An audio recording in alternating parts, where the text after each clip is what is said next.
বাঁধাকপি দিয়ে গরুর মাংস রান্না।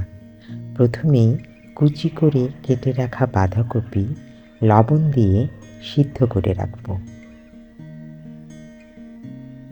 বাঁধাকপি সিদ্ধ হয়ে গেলে পানিটা একেবারে শুকিয়ে ফেলব।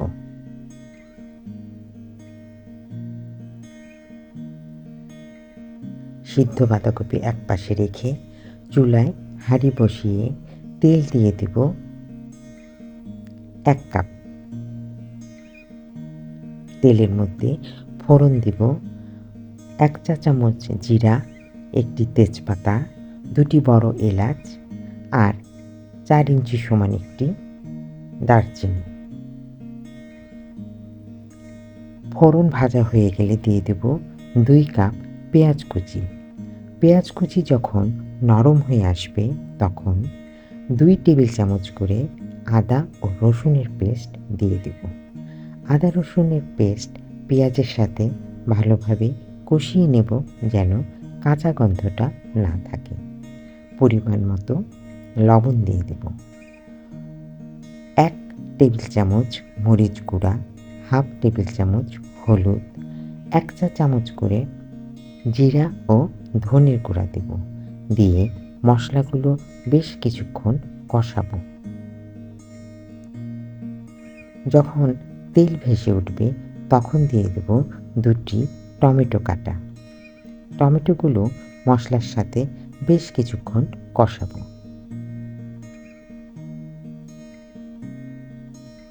কষানোর পর অল্প একটু পানি দিয়ে দেব।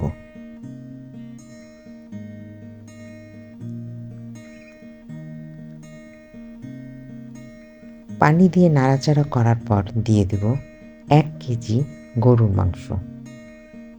অবশ্যই আগে ধুয়ে নিয়েছি। এখন সমস্ত মশলার সাথে গরুর মাংসটি প্রায় আধা ঘন্টা কষাবো।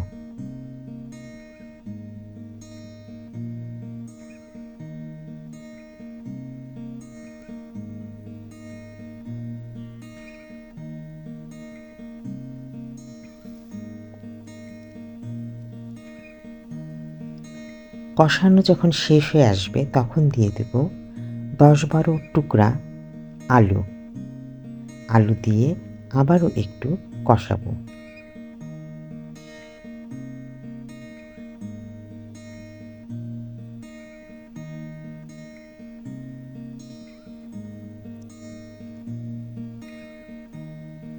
এখন দিয়ে দেব 1 কাপ পানি।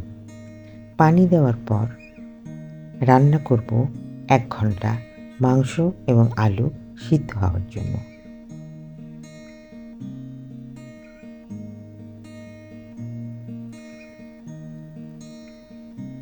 মাংস এবং আলু যখন সিদ্ধ হয়ে আসবে তখন দিয়ে দেব পূর্বের সিদ্ধ করে রাখা বাঁধাকপিগুলো।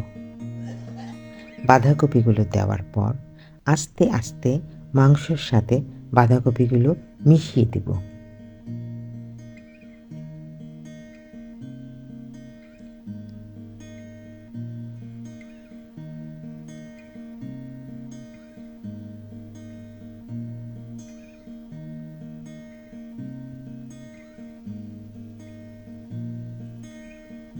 বাঁধাকপি যখন সম্পূর্ণরূপে মিশে যাবে তখন রান্না করে নেব 10 মিনিট।